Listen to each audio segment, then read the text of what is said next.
Hello students, देखो last class में हमने बात की थी मोल फ्रैक्शन, पीपीएम और पीपीवी के बारे में हमने डिस्कशन किया था कि मोल फ्रैक्शन क्या होता है, इसकी कैलकुलेशन हम कैसे कर सकते हैं। हमने पीपीएम को भी देखा था और पीपीवी को भी देखा था, राइट। तो हमारी जो कंसंट्रेशन यूनिट थी वो कंप्लीट हो चुकी है। अब हम बात करने वाले हैं एप्लीकेशन पार्ट पर।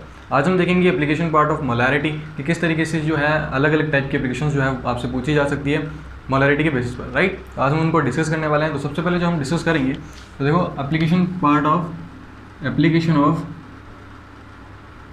Application of molarity.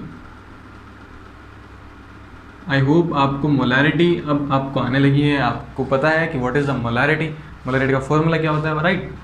वो सब चीज़ें जो है वो आपको आई होप कि आपको पता है, राइट। तो सबसे पहले हम जो देखने वाले हैं देखने वाले हैं डाइल्यूशन, ठीक है। डाइल्यूशन यानी हिंदी में इसको बोलते हैं तनुता। क्या बोलते हैं? तनुता बोलते हैं। देखो डाइल्यूशन का मतलब क्या होता है? डाइल्यूशन का मतलब होता है कि आपके पास में कोई भी सॉल्यूशन है तो सॉल्यूशन में क्या होती है, दो चीज़ें होती है, एक होता है सॉल्वेंट होता है, एक होता है सोल्यूट होता है, राइट। सॉल्वेंट जो होता है वो क्या करता है, डिजोल्व करता है। किसको डिजोल्व करता है? सोल्यूट को डिजोल्व करता है, राइट। तो डाइल्यूशन कब होगा? जब हम डाइल्यूशन की अगर हम बात करें तो डाइल्यूशन कब होगा? जब आप नंबर ऑफ सॉल्वेंट को क्या करोगे, इंक्रीज करोगे, ठीक है। जब नंबर ऑफ सॉल्वेंट को हम इंक्रीज कर देते हैं तो जो सॉल्यूशन होगा वो हमारा क्या हो जाएगा, डाइल्यूट हो जाता है, राइट। सपोज हमारे पास में कोई एक्वा सॉल्यूशन है, राइट। एक्वा सॉल्यूशन है हमारे पास में, हम उसमें और वाटर ऐड करते जाएं तो क्या होगा, वो पतला होता जाएगा, यानी उसका जो डाइल्यूशन है वो होता जाएगा। जैसे अगर हम एग्जाम्पल के अकॉर्डिंग को अगर हम लेकर के चलें तो देखो एग्जाम्पल है कि सपोज आपके पास में 1 लीटर दूध है, राइट। 1 लीटर क्या है, दूध है, एकदम प्योर आपके पास में मिल्क पड़ा है और उसके अंदर आप क्या करते जाते हो, वाटर ऐड करते जाते हो तो क्या होगा, उसकी जो थिकनेस होगी, जो मिल्क है आपकी, उसकी थिकनेस कम होती जाएगी, ठीक है। यानी वो क्या होता जाएगा, और भी पतला होता जाएगा, राइट। तो इसका मतलब क्या है, वो उसमें हम क्या मिला रहे हैं, उसमें हम क्या ऐड कर रहे हैं, सॉल्वेंट को हम ऐड कर रहे हैं, तो उसकी जो है डाइल्यूशन हुआ है वो इंक्रीज हो रहा है, राइट। तो इस तरीके से उसको हम क्या बोलते हैं, डाइल्यूशन बोलते हैं। डाइल्यूशन को हम बोलते हैं adding of solvent in solution. Solution में सॉल्वेंट को आप ऐड करते जाओ तो उस सॉल्यूशन का जो है डाइल्यूशन होना स्टार्ट हो जाता है। जनरली हम एक्वा सॉल्यूशन को डिस्कस करते हैं तो इसीलिए हम वाटर का एग्जांपल लेते हैं, राइट। अब देखो अब होगा क्या, सपोज हमारे पास में 2 कंटेनर है। ये फर्स्ट कंटेनर है, इसके अंदर कोई सॉल्यूशन फिल करा है, ठीक है। एंड हमारे पास में एक सेकेंड कंटेनर है, ठीक है। चलो अपन इसमें देखते हैं, इसकी जो मोलैरिटी है वो है m1, ठीक है। मोलैरिटी क्या है, m1 है। और इसका जो वॉल्यूम है वो हम ले लेते हैं v1। इस कंटेनर में जो भी सॉल्यूशन प्रेजेंट है उस सॉल्यूशन की मोलैरिटी कितनी है, m1, उसका वॉल्यूम कितना है, v1। जब हम इसके अंदर क्या करते हैं, ऐड करते हैं किसको, H2O को, यानी वाटर इसमें ऐड करते जाते हैं, पानी डालते जाते हैं।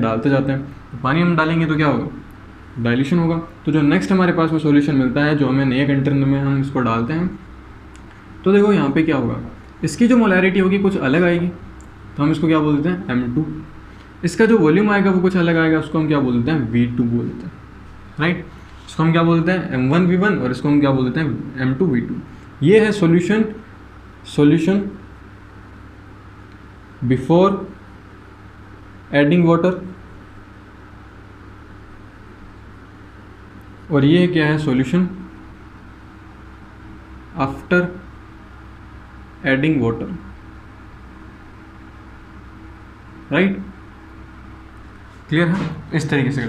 अब बताओ क्या हम सॉल्यूट के मोल्स पता कर सकते हैं? क्या इसमें सॉल्यूट के मोल चेंज होंगे या फिर नहीं होंगे? तो देखो हमने क्या किया, सॉल्वेंट को इंक्रीज किया, राइट। सॉल्वेंट को जब हम इंक्रीज करते हैं तो डाइल्यूशन होता है, ये डेफिनेशन होती है, ठीक है। सिंपल सी जनरल सी बात होती है कि जब आप सॉल्वेंट की कंसंट्रेशन या फिर सॉल्वेंट की जो क्वांटिटी है उसको इंक्रीज कर दोगे, आप सॉल्वेंट को ज़्यादा डालते जाओगे तो आपका जो है सॉल्यूशन वो डाइल्यूट होता जाएगा, राइट। तो बताओ क्या यहाँ पर number of mole of solute और यहाँ पर number of mole of solute जो है वो चेंज होंगे या फिर सेम रहेंगे?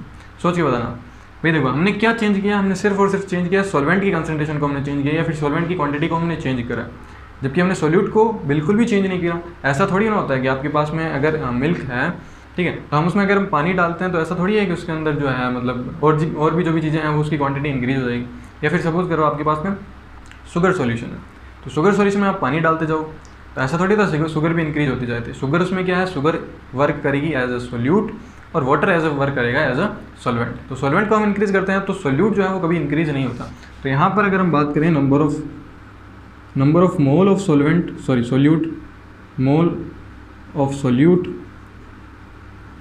इक्वल टू, यहाँ पर भी क्या होगा, number of mole of solute. ठीक है, ये कौन सी कंडीशन है, ये कंडीशन है सॉल्यूशन बिफोर एडिंग वाटर। ये कौन सी कंडीशन है, सॉल्यूशन आफ्टर एडिंग वाटर। ये वाटर को ऐड करने के बाद की कंडीशन है, जहाँ पर जो है जो टोटल मोलैरिटी, हाँ मोलैरिटी चेंज होगी, ठीक है, जो भी सॉल्यूशन आएगा उसकी मोलैरिटी चेंज हो जाएगी, उसका वॉल्यूम चेंज हो जाएगा, ठीक है, लेकिन number of mole of solute कभी भी चेंज नहीं होगी, यानी सोल्यूट की जो कंसंट्रेशन है वो कभी चेंज नहीं होगी जब हम डाइल्यूशन करते हैं किसी भी सॉल्यूशन का, राइट। इस तरीके से है, ये क्या फॉर्मूला हो गया, ये फॉर्मूला हो गया डाइल्यूशन का, ये सारी कॉन्सेप्ट हो गया। अब देखो अगर मैं यहाँ पर करूँ m1v1 इज इक्वल टू हो जाएगा किसके, m2v2, ठीक है। जो भी आपके पास में पहले इनिशियल में जो मोलैरिटी थी और इनिशियल में जो वॉल्यूम था वो, देन उसके बाद में वाटर को ऐड करने के बाद में जो भी आपकी मोलैरिटी आती हो या फिर जो भी उसका वॉल्यूम आता है वो दोनों क्या होते हैं, ठीक है। इससे हम क्या निकाल सकते हैं, इससे हम फाइनल जो भी वॉल्यूम है वो हम निकाल सकते हैं। सपोज आपको ये दे रखा हो और आपको मोलैरिटी ऑफ फाइनल सॉल्यूशन दे रखा, आपको पूछा जाता है कि वॉल्यूम ऑफ फाइनल सॉल्यूशन क्या होगा, तो आप इस रिलेशन से निकाल सकते हो, राइट। तो इस तरीके से निकाल सकते हैं। अगर हम बात करें मोलैरिटी की, तो मोलैरिटी का फॉर्मूला क्या होता है, आपको याद होगा, तो मोलैरिटी का फॉर्मूला होता है मोल ऑफ सोल्यूट अपॉन में वॉल्यूम ऑफ सॉल्यूशन, राइट। यही लिखते हैं हम मोलैरिटी का formula. So molarity is what, mole of solute upon में volume of solution, right. This is the formula of molarity, right. तो इस तरीके से हम क्या कर सकते हैं, इस कॉन्सेप्ट को यूज़ कर सकते हैं डाइल्यूशन के लिए, ठीक है, किस तरीके से डाइल्यूशन होता है। एक चीज़ और आपको बताना थोड़ा ज़रूरी है। देखो, ये आपसे ऐसा नहीं बोला जाएगा कि वाटर इतना ऐड करा गया है, ठीक है, कि सॉल्यूशन जो है आपसे बोला गया है कि सॉल्यूशन जो है 10 टाइम जो है डाइल्यूटेड, ठीक है। अगर ये लाइन है, इस लाइन को आपको पिक करना है कि किस तरीके से हम इसको पढ़ेंगे, क्योंकि एग्जामिनेशन में या फिर क्वेश्चन में यही लाइन आएगी कि सॉल्यूशन जो है वो इतने टाइम डाइल्यूट हो गया है, तो आपको आपके पास में इनिशियल सॉल्यूशन है और फाइनल सॉल्यूशन है, और इनिशियल और फाइनल सॉल्यूशन में से आपको फाइनल वॉल्यूम निकालना है, फाइनल मोलैरिटी निकालनी है, या फिर फाइनल अपन को पता है इनिशियल निकालनी है, राइट। तो आपको इस तरीके से जो भी है क्वेश्चन के अंदर जब हम प्रैक्टिस करेंगे अभी, तो इस टाइप से क्वेश्चन में लाइन्स मिल सकती है, तो इसको हम किस तरीके से पिक करेंगे। तो देखो, सॉल्यूशन जो है वो 10 टाइम्स डाइल्यूट हो गया है, इसका मतलब क्या है, सॉल्यूशन अगर 10 टाइम्स डाइल्यूट हुआ है तो इसका मतलब उसकी अगर इनिशियल मोलैरिटी m थी, अगर उसकी इनिशियल मोलैरिटी m थी तो उसकी फाइनल मोलैरिटी कितनी हो जाएगी, फाइनल मोलैरिटी जो होगी वो m/10 हो जाएगी। क्लियर है, अगर आपके पास में इनिशियल मोलैरिटी m है तो फाइनल मोलैरिटी कितनी हो जाएगी, m/10 हो जाएगी, राइट। अगर हम बात करें v की, कि जो उसका वॉल्यूम है, ठीक है, तो इसको हम क्या कर देंगे, मल्टीप्लाई कर देंगे, तो v कितना हो जाएगा, 10v हो जाएगा। अगर उसका इनिशियल वॉल्यूम v है, सपोज अगर उसका इनिशियल वॉल्यूम 1 लीटर है, तो उसका फाइनल वॉल्यूम कितना हो जाएगा, 10 लीटर हो जाएगा, राइट। तो इस तरीके से हम इस लाइन को क्या करेंगे, इस लाइन को पिक करेंगे। मतलब अगर आपको बोला गया है कि जो सॉल्यूशन है वो 2 टाइम्स डाइल्यूटेड है, इसका मतलब उसकी जो इनिशियल मोलैरिटी थी वो कितनी थी, m, और उसकी फाइनल मोलैरिटी कितनी हो गई, 2m हो गई, राइट। अगर आपको वॉल्यूम के रिस्पेक्ट में बात करनी है तो उसका जो इनिशियल वॉल्यूम है वो v है और फाइनल वॉल्यूम कितना हो गया, 2v हो गया। सपोज अगर 1 लीटर है तो ये हो जाएगा 2 लीटर, राइट। तो इस तरीके से ये पूरा का पूरा डाइल्यूशन का कॉन्सेप्ट होता है, ठीक है। इसको हम जब हम क्वेश्चन करेंगे, क्वेश्चन के अंदर हम कैसे इंप्लीमेंट कर सकते हैं इन सब चीज़ों को, उसको हम देखते हैं, राइट। तो आप इसको कॉपी करो, फिर हम एक क्वेश्चन प्रैक्टिस करते हैं जिससे आप ये पता कर सकते हो, इसको पूरा का पूरा इंप्लीमेंट कर सकते हो क्वेश्चन के अंदर कि किस तरीके से क्वेश्चन पूछे जाते हैं और किस तरीके से आपको आंसर निकालना है, राइट। तो आप इसको कॉपी करें। ओके स्टूडेंट्स, तो हम क्वेश्चन प्रैक्टिस करते हैं। तो आपके सामने 2 क्वेश्चन है, आप चाहो तो इनको पोज करके कर सकते हो, राइट, नहीं तो आप सॉल्यूशन देख सकते हो, राइट। अब देखो किस तरीके से हम इन क्वेश्चन को सॉल्व करेंगे। फर्स्ट क्वेश्चन क्या कह रहा है, calculate the volume of 20 ml H2O added such that the concentration of 0.2 molar HCl solution become 0.01 molar solution, ठीक है। यानी कि आपके पास में इनिशियल में इतना था, जो भी कंसंट्रेशन है HCl की कितनी है, 0.2 मोलर कंसंट्रेशन है HCl की बिफोर एडिंग वाटर, ठीक है। जब हम उसमें वाटर को ऐड कर देते हैं 20 ml, अगर हम वाटर को ऐड करते हैं तो उसके बाद में जो वॉल्यूम है, जो फाइनल वॉल्यूम है वो कितना आएगा, वो हमें कैलकुलेट करना है। तो देखो, अब देखो किस तरीके से हम इसको सोल्व करेंगे। तो हमारे पास में क्या रिलेशन है, m1v1 is equal to m2v2, ठीक है। m1 हमारे पास में कितना है, m1 हमारे पास में है मोलैरिटी ऑफ इनिशियल कंसंट्रेशन कितनी है, initial concentration of HCl is 0.2 into volume कितना है इनिशियल में वॉल्यूम आपको नहीं दे रहेगा, ओके 20 ml आपको ऐड करा गया, ठीक है। तो 20 ml ये हो जाएगा। फिर अगर हम बात करें मोलैरिटी ऑफ फाइनल कितना है 0.01 इंटू ये कितना आ जाएगा v2 हमें कैलकुलेट करना है, ठीक है। तो ये यहाँ पे क्या आ जाएगा, ये आ जाएगा आपके पास में V2 इज टू 400 ml आ जाएगा जब आप इसको सॉल्यूशन करोगे, राइट। और मैक्सिमम स्टूडेंट्स जो हैं वो यहाँ पर गलती कर देते हैं, ये जो V2 है, ये V2 जो है ये टोटल वॉल्यूम है, ठीक, जो फाइनल वॉल्यूम है वो है। हमें कैलकुलेट करना है कि कितना वॉल्यूम बचेगा इसका, तो हमें क्या करना पड़ेगा, ये जो वाटर का वॉल्यूम है उसको हमें हटाना पड़ेगा। तो क्या करेंगे हम क्या करेंगे, हम करेंगे V2 माइनस V1 कर देंगे, तो हमारे पास में V फाइनल आ जाएगा। तो V फाइनल इज कितना आएगा हमारे पास 400 माइनस 20 इक्वल टू 380 ml, ये फाइनल आंसर आएगा, ठीक है। और फर्स्ट ऑप्शन ये होगा, सेकंड ऑप्शन ये होगा, और मैक्सिमम स्टूडेंट जो है वो फर्स्ट ऑप्शन पर टिक करेंगे, जबकि आंसर क्या होगा V2 माइनस V1 करके 380 ml इसका आंसर आएगा, राइट। तो आप इसका ध्यान रखिए। अब देखो क्वेश्चन नंबर सेकंड करते हैं। क्वेश्चन नंबर सेकंड क्या है, 29.2% W/V stock solution of HCl, जिसकी डेंसिटी हमें गिवन है। The volume of stock solution required to prepare 20 ml of 0.4 molar solution, right. तो ये क्या कह रहा है कि ये कह रहा है कितना वॉल्यूम हमें रिक्वायर्ड होगा इतना सॉल्यूशन बनाने के लिए, इस कंसंट्रेशन का सॉल्यूशन बनाने के लिए, राइट। तो देखो हमारे पास में 2 बीकर हैं, ये फर्स्ट बीकर है, इस फर्स्ट बीकर में कुछ सॉल्यूशन फिल है, ठीक है। फर्स्ट बीकर में क्या है, सॉल्यूशन फिल है, ठीक है। हम यहाँ पर मान लेते हैं M1 है, और यहाँ पर जो वॉल्यूम दे रखे हैं वो हमें कैलकुलेट करना है कि हमने कितना वॉल्यूम चाहिएगा कि इतना कंसंट्रेशन हमें मिले, तो उसको हम V मान लेते हैं, राइट। इसके अंदर हम क्या करेंगे, वाटर को ऐड करेंगे, ठीक है। तो हमारे पास में जो नेक्स्ट कंसंट्रेशन, जो फिर नेक्स्ट सॉल्यूशन बनेगा वो कुछ इस तरीके से बन जाएगा।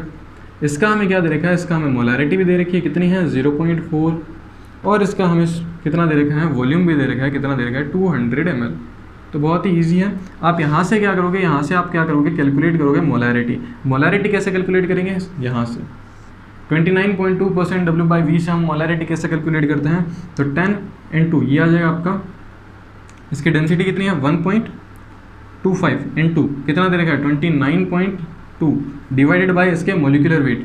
HCl का मोलिकुलर वेट कितना होता है 36.5 होता है। जब हम इसको सॉल्व करेंगे कितना आ जाएगा 12.5 × 29.2 डिवाइडेड बाय 36.5, ठीक है। अभी हम इसको सॉल्व नहीं करेंगे, आप अगर यहाँ पे सॉल्यूशन करोगे इसका, ठीक है, पूरी की पूरी कैलकुलेशन करोगे तो फिर आपको दिक्कत होगी, तो इसको हम ऐसे ही पढ़ा रहने देंगे। तो ये आपका आ गया M1। अब हमारे पास में जो रिलेशन है वो क्या है, M1V1 is equal to M2V2, right. M1 हमारे पास में कितना है 12.5 × 29.2 डिवाइडेड बाय ये कितना है 36.5 इस इंटू, ये तो हो गया आपका M इंटू ये हो गया V1 is equal to M2 कितना दे रखा है 0.4 इंटू V2 कितना दे रखा है 200, ठीक है। जब आप इसको सॉल्व करोगे तो यहाँ पे आ जाएगा आपका 12.5 × 29.2 डिवाइडेड बाय 36.5 इंटू आ जाएगा V1, और ये आ जाएगा आपका 80, है ना। 200 को 0.4 से मल्टीप्लाई करोगे तो 80 आएगा। 80 को हम कहाँ इससे मल्टीप्लाई कर देंगे, ठीक है, करेंगे। देखो 80 इंटू ये आ जाएगा 36.5 और ये आ जाएगा 12.5 × 29.2।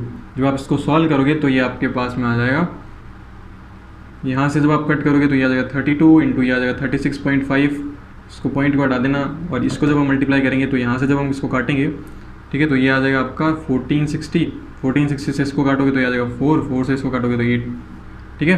तो इसके पास में जो V आ जाएगा V1 कितना आ जाएगा 8 ml आ जाएगा, यानी हमें कितना ml चाहिएगा 8 ml हमें रिक्वायर्ड होगा कितना सॉल्यूशन बनाने के लिए 0.4 m HCl बनाने की, राइट। तो इस तरीके से हम क्या कर सकते हैं, इस तरीके से हम इम्प्लीमेंट कर सकते हैं। डाइल्यूशन कैसे निकाल सकते हैं, डाइल्यूशन पर इस तरीके से आपको क्वेश्चंस पूछे जा सकते हैं, राइट। आप इसको कॉपी करो, फिर हम नेक्स्ट मूव करते हैं अगली एप्लीकेशन के बारे में। ओके स्टूडेंट्स, तब हम मूव करते हैं नेक्स्ट एप्लीकेशन पर। नेक्स्ट एप्लीकेशन जो है वो आपकी है मिक्सिंग। पहली जो थी वो डाइल्यूशन थी, सेकेंड है आपकी मिक्सिंग, ठीक है, मिक्सिंग। अब देखो मिक्सिंग जो होती है वो 2 तरीके से हो सकती है। एक तो होती है आइडियल सॉल्यूशन के लिए, और सेकंड जो होती है वो क्या आती है नॉन आइडियल सॉल्यूशन के लिए, ठीक है।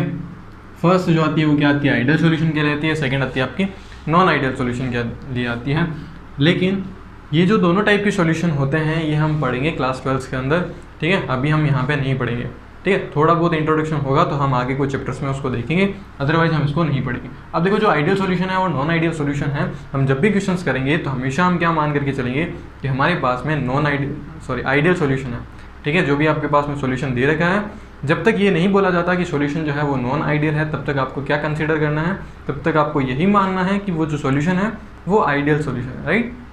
चलिए अब देखो आइडियल सॉल्यूशन की अगर हम बात करें तो आइडियल सॉल्यूशन में सबसे पहले हम देखते हैं मिक्सिंग ऑफ आइडियल सॉल्यूशन। ठीक है, अगर हम आइडियल सॉल्यूशन को मिक्स करें तो क्या कंडीशंस होती है, उसमें क्या क्या चीज़ें चेंजेस होती है। इसमें दो केस आते हैं। फर्स्ट आता है mixing of non reacting solution. ठीक है, कि हमारे पास में ऐसा सॉल्यूशन हो जो कि क्या ना करे, रिएक्ट ना करे एक दूसरे के साथ, कुछ ऐसा मिक्सचर हो। ठीक है, तो उसको हम क्या बोलेंगे, नॉन रिएक्टिंग सॉल्यूशन। अब देखो किस तरीके से होगा। हमारे पास में एक कंटेनर है, इस कंटेनर में क्या है, आपके पास में कोई भी सॉल्यूशन फील्ड है। ठीक है, इसकी मोलैरिटी m1 है, इसकी जो वॉल्यूम है वो v1 है। ठीक है, हमारे पास में एक और कंटेनर है, इसमें क्या होगा, इसमें मोलैरिटी m2 है और इसकी जो वॉल्यूम है वो v2 है। ठीक है, और इन दोनों को जब हम मिक्स करते हैं और नया कंटेनर लेके आते हैं, उस नए कंटेनर में जब इन दोनों को मिक्स करते हैं तो हमारे पास में जो मोलैरिटी आती है वो क्या आती है, वो आती है mr होता है रिजल्टिंग मोलैरिटी। ठीक है, और इसका जो वॉल्यूम है वो आता है v फाइनल वॉल्यूम, हम इसको कुछ बोल देते हैं सपोज करो। अब बताओ देखो यहाँ पे क्या होगा, जब हम यहाँ पर इन दोनों को मिक्स करेंगे, ठीक है, ये m1v1 प्लस m2v2 मिलकर के क्या बनाते हैं, mr और vf बनाते हैं। ठीक है, यानी रिजल्टिंग मोलैरिटी और फाइनल वॉल्यूम, राइट। अब बताओ क्या यहाँ पर जो number of mole of solute होंगे, यहाँ पर number of mole of solute होंगे, वही इतने यहाँ पर क्या होंगे, number of mole of solute होंगे। भाई ऐसा तो होगा नहीं कि number of mole of solute change हो जाएंगे, इसके number of mole of solute, इसके number of mole of solute दोनों ऐड होकर के इसके अंदर आ जाएंगे, राइट। तो इस तरीके से हम क्या करेंगे, इस तरीके से यहाँ पे क्या हो जाएगा कि जो m1v1 है, m1v1 प्लस m2v2, ठीक है, ये क्या आ जाएगा, आपके आ जाएगा mrvf। ठीक है, और v फाइनल को हम क्या लिख सकते हैं, v फाइनल होगा आपका v1 प्लस v2, यानी v1 वॉल्यूम और v2 वॉल्यूम को ऐड करने के बाद ही हमारे पास में कोई v फाइनल आएगा। ठीक है, अब देखो यहाँ से हम क्या निकालेंगे, यहाँ से हम निकालेंगे रिजल्टिंग मोलैरिटी। तो रिजल्टिंग मोलैरिटी हम कैसे निकालेंगे, तो देखो m1v1 plus m2v2 divided by क्या आ जाएगा आपका vf आ जाएगा, और vf क्या है आपकी जो फाइनल वॉल्यूम है वो क्या है v1 प्लस v2। तो आप यहाँ पर ये भी लिख सकते हो कि जो रिजल्टिंग मोलैरिटी है वो आ जाएगी आपकी m1v1 plus m2v2 divided by v1 plus v2, right. इस तरीके से भी हम क्या कर सकते हैं, इस तरीके से हम क्या कर सकते हैं, ये जो है रिजल्टिंग मोलैरिटी का फॉर्मूला आ जाएगा कि हमने दो ऐसे सॉल्यूशन को ऐड किया है जो कि नॉन रिएक्टिंग है, जो एक दूसरे से रिएक्ट नहीं करते। सपोज हमारे पास में दोनों ही क्या है, सेम टाइप के होंगे, दोनों ही HCl होंगे। ठीक है, तो हमें क्या इसमें क्या नहीं होगा, ये एक दूसरे से रिएक्ट नहीं करेंगे। सपोज हमारे पास में 0 इसकी मोलैरिटी दे रखी होती है 0.2 मोलर HCl, वॉल्यूम दे रखा है आपको सपोज 200 ml। ठीक है, एग्जांपल के लिए मैं बता रहा हूँ आपको। और यहाँ पे सपोज दे रखा है 0.1 मोलर और यहाँ HCl ही दे रखा है, और यहाँ पे जो वॉल्यूम दे रखा है, वॉल्यूम कितना दे रखा है 400 ml दे रखा है, लेट्स सपोज। ठीक है, तो दोनों कंटेनर में HCl है, तो HCl इसके साथ रिएक्ट करके क्या बनाएगा, HCl ही बनाएगा, राइट। तो इस तरीके से ये पहली कंडीशन होती है कि जब हमारे पास में नॉन रिएक्टिंग सॉल्यूशन हो। सेकंड कंडीशन को मूव करते हैं जिसमें हमारे पास में रिएक्टिंग सॉल्यूशन हो, तो वहाँ पर हम किस तरीके से कॉन्सेप्ट को यूज़ करेंगे, आप इसको कॉपी करो। फिर हम बात करते हैं रिएक्टिंग सॉल्यूशन के बारे में। ओके स्टूडेंट, तो हम बात करते हैं रिएक्टिंग सॉल्यूशन के बारे में। तो देखो रिएक्टिंग सॉल्यूशन जो होंगे, रिएक्टिंग सॉल्यूशन, ठीक है, रिएक्टिंग सॉल्यूशन में किस तरीके से मिक्सिंग होगी वो हम देखते हैं। सपोज इसको एग्जांपल लेकर के समझते हैं। हमारे पास में 300 ml 200 ml लेते हैं ना, 200 ml आपको दे रखा है 0.3 मोलर NaOH, लेट्स इट, है ना। फिर हमारे पास में हमने एक और मिक्सचर जो सॉल्यूशन है वो ले रखा है 300 ml का, उसकी कंसंट्रेशन है 0.1 मोलर HCl ले लिया हमने, राइट। अब देखो हम इसको किस तरीके से सॉल्व करेंगे। तो सबसे पहले तो आपको रिएक्शन लिखनी आनी चाहिए। रिएक्शन क्या होगी कि जब NaOH जो है वो HCl के साथ रिएक्ट करेगा तो क्या प्रोडक्ट देता है, हमेशा NaCl देता है प्लस साथ में H2O दे देता है, राइट। अब देखो ये बैलेंस केमिकल इक्वेशन है, अगर बैलेंस नहीं होती तो सबसे पहले आपको बैलेंस करना होता है, ठीक है। अब देखो इसके अंदर अगर हम बात करें, इसका वॉल्यूम कितना दे रखा है, 200 ml दे रखा है, ठीक है, और इसका कितना दे रखा है, इसका 300 ml दे रखा है। इसकी मोलैरिटी की बात करें तो यहाँ पर आपको 0.3 मिलेगा, और इसके कितनी मिलेगी, इसकी आपको मिलेगी 0.1। ठीक है, तो सबसे पहले तो आपको क्या करना है, सबसे पहले आपको कैलकुलेट करना है मोलर, ठीक है, मिली मोलर कैलकुलेट करना है। तो मिली मोलर हम कैसे कैलकुलेट करते हैं, तो मिली मोलर जो कैलकुलेट किए जाते हैं वो करते हैं m/v जो है वो कर देते हैं, तो हमारे पास में मिली मोलर आ जाते हैं। तो किस तरीके से करेंगे, यहाँ पे 200 है, 200 × 0.3 कर देंगे, और यहाँ पे क्या हम करेंगे 300 × 0.1 कर देंगे। ठीक है, तो यहाँ पे कितना आ जाएगा, यहाँ पे आ जाएगा आपका 0.3, तो ये आ जाएगा 60 मिलीमीटर, सॉरी मिली मोलर, और ये आ जाएगा आपके पास में 30 मिली मोलर।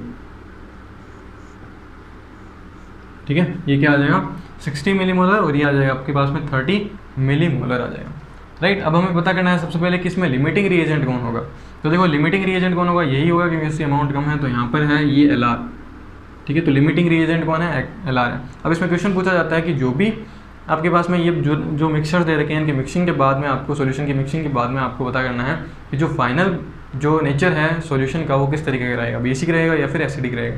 राइट, तो उसमें हेल्प करेगा आपका लिमिटिंग रिएजेंट और एक्सेसिव रिएजेंट। तो जो चीज़ एक्सेस में रह जाती है उसी का नेचर जो है वो शो होता है। तो यहाँ पर ये एक्सेस में है, तो NaOH जो होता है वो बेस होता है, HCl जो होता है वो एसिड होता है। तो फाइनल जो सॉल्यूशन होगा, फाइनल सॉल्यूशन क्या होगा, कौन से नेचर का होगा, बेसिक नेचर का होगा। ठीक है, फिर आपसे ये भी पूछ सकता है कि कंसंट्रेशन बतानी है आपको, NaOH की कंसंट्रेशन बतानी है। तो देखो NaOH की हम कंसंट्रेशन किस तरीके से बता सकते हैं, हमारे पास में इसके मिलीमोलर कितने हैं, इसके मिलीमोलर है 60 डिवाइडेड बाई टोटल वॉल्यूम कितना आएगा, टोटल वॉल्यूम आ जाएगा इसका 300 + 200 = 500। ये चला जाएगा, बच्चे का कितना 6/50, तो ये कितना जाएगा, अगर हम इसको 2 के टेबल से निकालते हैं तो ये आ जाएगा 3/25। ठीक है, तो इतना आ जाएगा। फिर अगर हम इसको 3 के बड़े से देख लेना, जो भी आएगा ये आपकी क्या आ जाएगी, NaOH की कंसंट्रेशन आ जाएगी। ठीक है, 60 डिवाइडेड बाई 500।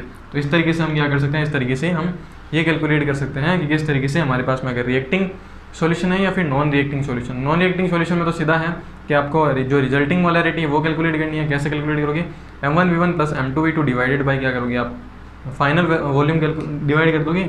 और अगर आपको रिएक्टिंग दे रखा है सॉल्यूशन, जो भी सारे के सारे जो सॉल्यूशन रिएक्टिंग सॉल्यूशन है उसमें क्या करोगे, उसमें आप रिएक्शन करोगे, फिर आप चेक करोगे कौन LR है या फिर कौन ER है।